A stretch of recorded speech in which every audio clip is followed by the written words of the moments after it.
Good morning, afternoon, evening, wherever you are in the world. Welcome to The Rest is Lean with me, Russell Watkins, and Alan Lothian, who's claiming illness down below there, Hello. and John D. Do you know his illness is down below there, Russ? Thank you. He showed me off camera. And we are here to talk all things lean and manufacturing and to give you a slightly sideways askance view um, in a mildly unprofessional way of the way that lean and lean manufacturing works. Mm. So, first up, if you have any questions, because we love a question, we like pull rather than push in terms of what we talk about, then please send us an email to, The rest is lean at gmail.com. right, Russell. that's changed again, but we'll go with that.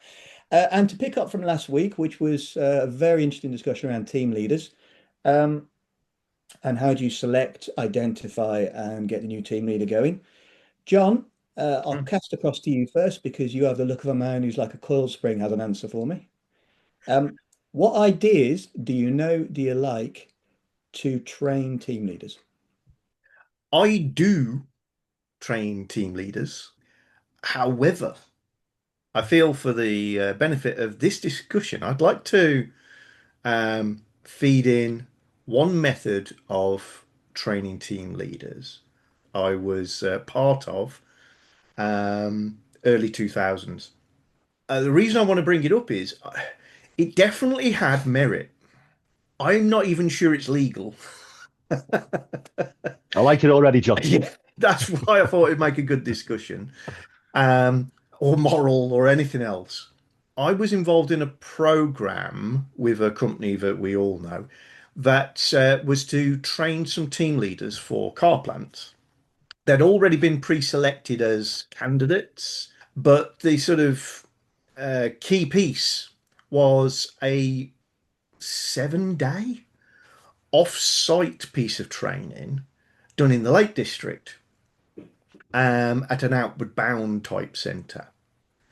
And I was part of that as the sort of lean professional part of the package. But my piece had to be weaved in between everything else that was going on. And typically, what would happen is everybody get up quite early, go to a classroom. In the classroom, they'd be given a talk on finance for an hour or so, go on off and have some breakfast, come back. I'd give a little speech on something, might be about line balance and how it's deployed in its many different forms. Oof, And then we'd be taken off into the field, quite literally, Hunger and Games. given an outward bound type activity. And it's the sort of stuff mainly that you would expect. So climb into the tops of telegraph poles using one of those harnesses that people climb tall trees with and crampons and all the rest of it. Safety tethered, obviously. The teams, they were broken into teams, they were allocated team leaders, and they had to get somebody to stand on the top, completely unsupported, of a telegraph pole. And they won points for how many in their team they encouraged, cajoled, forced to do it. And they were also encouraged to use what I talked about that day. I was out and amongst it, trying to give encouragement on line balance as people were screaming and falling off telegraph poles. And That's every day incredible. there'd be, yeah, every day there'd be all this sort of stuff going on. The real thing that they built up to was an all day, all night event. It was a sort of orienteering, problem solving activity where you had to go from point A to point B via clues, via activities like abseiling and stuff. But it ran through the night. But what was really interesting was the course, the program, encouraged me and the other trainers to try to break the team leaders. Mhm. Oh, Yeah. To see who could cope best under stress, to see who would retain the ability to think about the project, what they're trying to do, and the team and their welfare and using them. and the self, Mhm. staying sane amongst it all.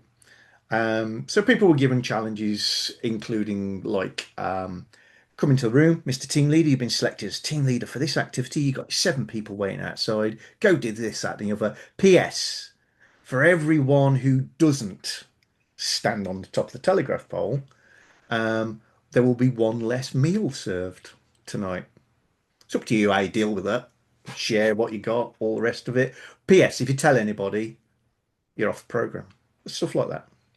So these were genuinely intended to Is see this people real or is break. it is this Squid Game we're It talking about? feels a bit Squid Game, doesn't it? Aye, So this, bloody hell! this was for a major business. Wow. Um, What happened, John? What Yeah, I was well, going to say. there'd be about 30 candidates on one of these programs, split into, 3 big-ish groups, tens. Um, and during the course of the 7 days, I was on these, I think 5 or 6 occasions.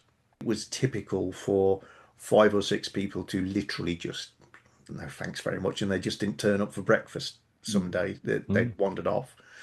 And of the people who remained, um, I would say 70% of them ended up with team leader roles, and the others were politely said, fantastic, thanks for joining in, and you get considered next time, but you're not necessarily going to develop into a team mhm, leader. Um, sounds a bit hardcore to me, John. yeah, I say I'm mm, not even sure of the mm, legality or moral angle anymore, mhm, but some, there's this idea of trying to break was a form of training and pre-experience, dip your toe in. What mm, happens when all the machines are bust in the middle of the night? What are you going to do? yeah, yeah, Are mm, you going to break? yeah. mm, What There is, if there is genuinely a bad accident on site? Are mhm, you going to run away or are you going to run toward? Interesting. And what it I think did do is those people who did emerge did look like people who could rise right to the top of organizations mm. rather yeah. than just being team leaders. Yeah, so Well, I just thought I'd chuck that one in as a Wow. real curveball. That was like a very extreme version of our team leader training we used to do at IF, John. Do you remember Yeah, we used to go up to, was it Kes? It was up Keswick where yeah, the Lake yeah, District one. We yeah, used to do those, and I thoroughly enjoyed them. But yeah, that is next level. That is. yeah. It was Uh, very much a variant on that. Now, um, yeah, a very much of particular it. Aye, client. it yeah. depends. I got 2 points to make on it and one massive Mm, caveat. And the 2 points are what it sounds like they were looking for, John, without having been involved, what it sounds like they're looking for, which is resilience and thinking clearly under pressure. mhm, Those two things came out to me. They are clearly good attributes for a team leader.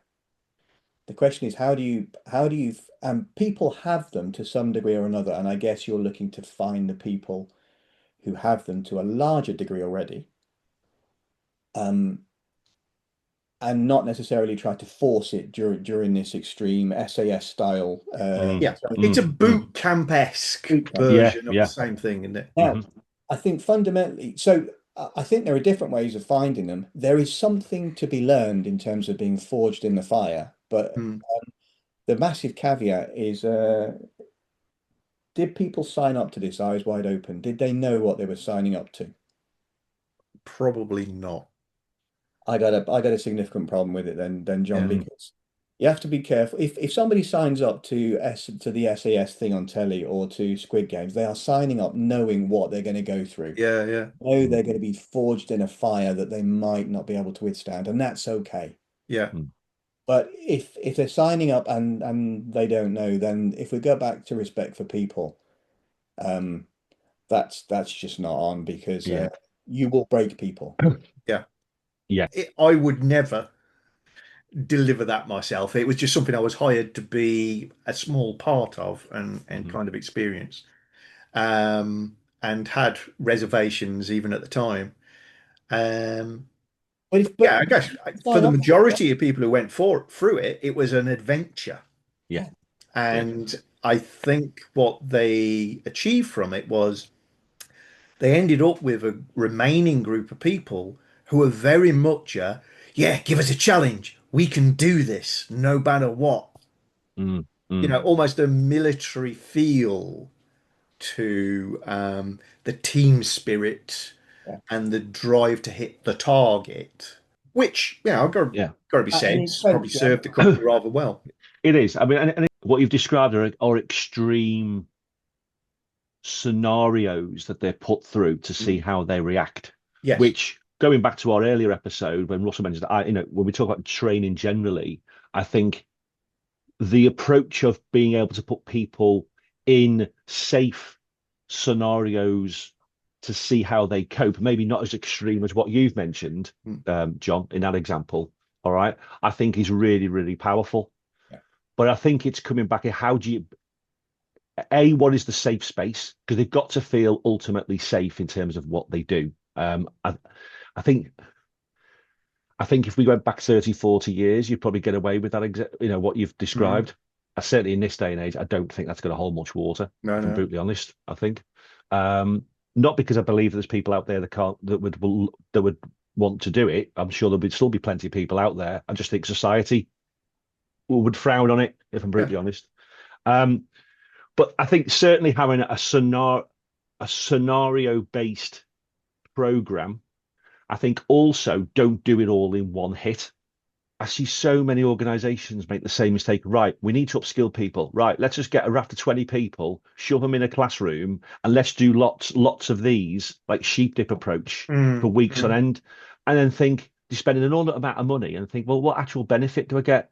Yeah. There needs to be some thought process behind the scenarios that you're going to put them through, and how do they link to what the business is trying to create in terms of strength and depth. All right. So again, previous episode, tactical skills, Yeah. arm them with the tactical skills to do the job, but also there's the personal side of things, the cultural side of things, Mm. um, and build, plan and prepare that. Have some scenarios that are work based, Mm. because there's nothing better than making the training specific to the environment in which they work. Yeah. Maybe an outdoor pursuit is a nice thing, Yeah. okay, is a good thing, all right. But I'm a great believer, if you're trying to get them from an operator to the team leader level, you need to keep them in that safe space. Use things that they're comfortable with, but put them in examples and scenarios which they wouldn't necessarily be part of, Yeah. i.e., will be solve that problem or now manage the people to succeed. You're not on your own anymore. You've now got to get a team to Mm. get through that I problem. think There's coaching, there's mentorship. if I was trying to achieve the same sort of thing now, Hmm. i.e., kind of stress test people Hmm. a little bit, where I would go to is part of your training is you've got to shadow Hmm. um, a real team leader. Hmm. And all the stress test would be, oh, here's a interesting scenario. Team leaders got to decide what to do about this for real. You know, they've got a bit of a dispute between people. He's got to bring people in and he's going to have a chat with them about what they've been up to. That's a real Hmm. scenario happens. Hmm. Is to kind of get the candidate team leader to talk through what they would do before they follow the team leader Hmm. and see what they do. And they don't have to even have to agree. But what would you do in this scenario? I do. Can you right follow the team leader and see what actually happens and experience it? Hmm. I think that's as close to it's a start um, point, John. immersing people. Yeah. It's a start point, and it gives real exposure. But I don't think there's anything wrong with people being tested. We've all been tested. Yeah. I think what we're talking here is beyond the training. Okay, Hmm. Agreed. fundamentally, do you want knowledge or skill? I'll Hmm. come back to that in a minute. Yeah. I believe you want skill, which is the application of the right kind of knowledge. So you get the knowledge and then you apply it rapidly, and then you Hmm. get skill. And you get skill from applying it in scenarios where the world isn't perfect. So I think what we're talking about here, you stress test the resilience, the thinking correctly under pressure. The manager or the supervisor creates that by saying, when the team leader comes up and says, I've got this problem, I don't know what to do, they don't give the answer and they say, okay, you've got 20 minutes, please go away and try Yeah. to work out what to do. Hmm. Yeah. Now, the supervisor will know it's not a safety issue. No one's getting hurt right now, or is imminently going to get hurt. We're not shipping crap to the customer. This is a scenario where the rest of the factory is not on fire today. It's pretty normal. Mm. I Mm. can train this person today, and I can train them by giving them nothing for 20 minutes, half an hour. Hmm. Yeah. I think that kind of um, you're on your own. And I knew a manager who's very good at that. He wouldn't say very much. And people, well, he's my gaffer. He's supposed to help me. Well, he will, but you've got half an hour. And don't bring him back. I don't know what to do again because he'll send you off for another half an hour. Yeah. Hmm. Yeah, agreed. Agreed. It's funny. You used an analogy in the last episode, John, about football coaching. Yeah. Yeah. Okay. If we take that approach, what you generally have is you'll have scouts that will go out to different places and look for potential. So they'll have they'll have an idea of what the sort of things that they may be looking for, and they're only seeing instances in a given scenario. They might go watch them 2 or 3 times, a few Mm. matches, and they'll make notes. All right, but fundamentally, what that means is there's been some planning and preparation by the club up front in terms of the style. They've got a strategy, they've got a Yeah. vision, they know the style of people that they want that work best for that business. Yeah. So the business has to take a step back and think, what are the sorts of people that we really, really want in this business moving forward? All right. And then who are the people who are effectively the scouts? Now, they are actually going to be either recruitment companies or it'll be the internal managers who will be interviewing Mm. people or something of that ilk. Mm. All right. Or there might be friends who have worked in other businesses and thought, actually, in my old business, now I know what you're after. Rod, Jane, and Freddie, they were quite good actually. So Mm. you might approach them. Then once you've captured the group, it's then over to the coaches. Yeah. Okay. So you are showing a level. This is what we expect. This is how we want to. Are you bought into that? Yes or no? Because that will filter some people out. And then there's different scenario based training that you go on to develop those skills. Mm. Part of which will actually be playing in the odd match. Yeah. It's not all playing in the match. So it's going back to the point in the episode. I find businesses don't do the bit up front in terms of what they actually need because they don't really know. What are They you fall looking into for? the trap. Yeah, what you're looking for. So Yeah. they just fall into the trap of saying, well, Bill's been here 20, 5, 10 years. We'll stick him into the next post Yeah. because he should Yeah. be. Because he knows the job. He's been here. He knows the processes. But when you're going up a notch, you want more than just knowing the Yeah. processes. You want to know how to improve the process and make it that little bit better. Yeah. Make the people and coach those people. And you can only do that by um, honing the people that you've already got. And that comes with being able to put them in scenarios. But I totally agree. If there's an instance where you've got to bring fresh blood into the business, Mm. the amount of business I say they don't really know what they're looking for. No. No. We have a recruitment arm at 3A, and we'll always go back and say, what is it you really want? What do you really need? What are your values and beliefs within this business? What would be the ideal candidate for that role? What would they look like? How Mm. would they act? How would they act? And that's actually quite difficult when you ask that question Yeah. because most of us, they don't really know. They can't articulate it. All right. Yeah. So, well, Team leaders, Alan. yeah, yeah. What Two is it? of them night shift. Yeah, yeah, that's it. Yeah. What are the skills? What are the attributes that you're looking for? Because going back to your example earlier on, that particular boot camp was highlighting 2 or 3 very specific things, and I totally agree with Ross. It was all about resilience was the key Yeah. one, right? Yes, resilience is one key attribute, but there's a lot of other things as well. Mm. And it's knowing how to tailor a program to suit that particular business. Yeah. But it fundamentally has to start with what sort of people do you want as a business? But also narrowing that down now because the Mm. risk is some people listening to this think that means creating a whole capability matrix that has 30 items on, and Yeah, it's not. that will get nowhere. Yeah, It's a top three style thing. You got exactly.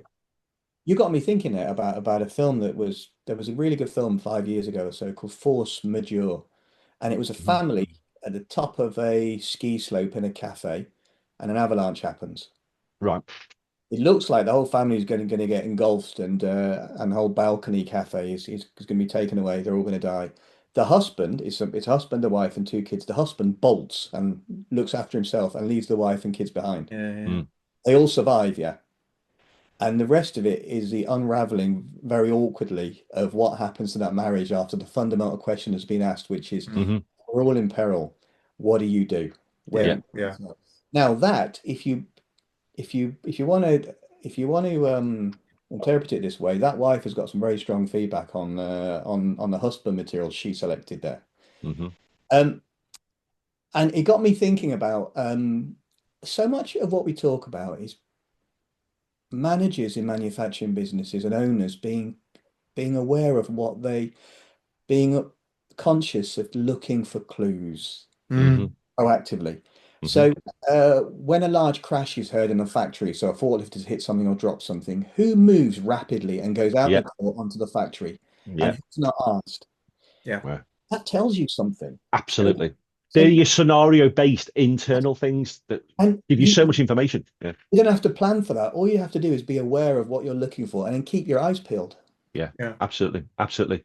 And on top of that, just to follow on, is let's take the more formal approach to training. So once you've decided and you've got a program that you want to develop people with, be that internal or external. I think one of the other failings I find is people don't plan ahead. Okay, it might be the best training session they've ever been on. But if you don't harness those skills and have a plan up front of how they're going to use what they've learned straight after that training, Mm. it's a complete waste of money. One of my clients who I've got a very high regard for, Mhm. um, his approach to developing new team leaders, which I've learnt from, is yes, he's got an invitation for people to apply. Mhm. There's a degree of the normal HR filtering of you've got a few red cards against you, so we're going to park you for 18 months and come Mhm. back to you. Thanks for expressing interest. You know what you need to work on, all that sort of good stuff. Mhm. But those who really do want to become team leaders, he sets a challenge for which is not a case of do this and you will be a team leader. It's just do this, and those who say yes will still remain in my list of Mhm. um, possibles for team leader role. And the one that sticks in my mind because it's relatively recent is I did a whole suite of Six Sigma green belt training, and it was solely because he got a lot of people who were interested in becoming team leaders. He wanted them all to do Six Sigma green belt, and he didn't want Six Sigma green belts. It was just a vehicle Mhm. because what he wanted to do is I want to see when they're asked to do a project and to lead a project, and it's partly in their own time and they're across shifts and they're working with others. How are they going to manage it? How are they going to bring people together? Mhm. Are they going to bleat, as Russell said, that, Mhm. well, we didn't have time or was busy on the spanners? Mhm. Or are they going to make it happen? Mhm. And how are they going to make it happen? And the people that are working with them as their yellow belts in this Mhm. particular scenario, were they happy to be on the journey? Mhm. Were they supportive?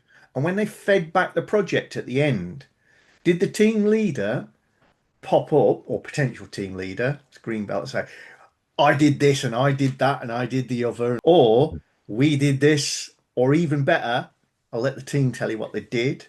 Yeah. All of this is just a vehicle. Correct.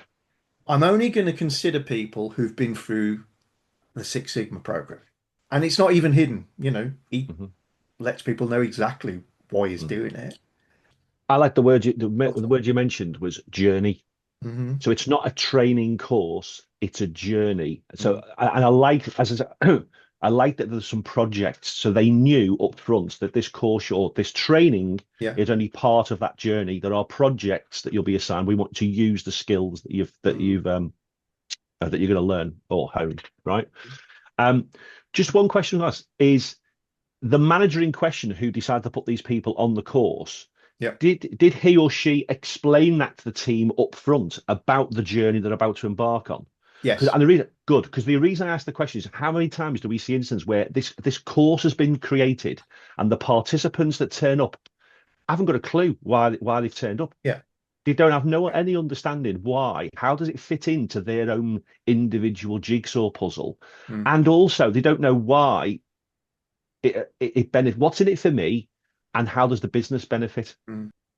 A lot of the work I've done with some of the strong Japanese businesses has been around don't put the cart before the horse. So um, depends what outcome we want. I mentioned knowledge and skills earlier. Knowledge is fine, but the accumulation of knowledge, you can sit and do nothing and have a brain full of knowledge, and that's no use to man or beast. Hmm.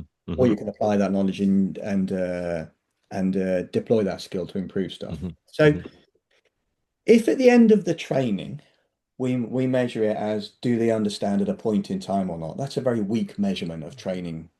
More Toyota groupish approach that I've used a lot is you measure initially, have they understood and had a go to have a stab at what we've trained them in Hmm. and have they grasped it? Then plus X weeks, are they behaving differently? Are they doing something Yeah. differently Yeah. for a scene? Hmm. Plus Y weeks, is it affecting a metric somewhere, SQDCP, or are we getting an improved flow or quality of Kaizen from them? Agreed. So there is something Hmm. there, and stepping back from that, how do you measure?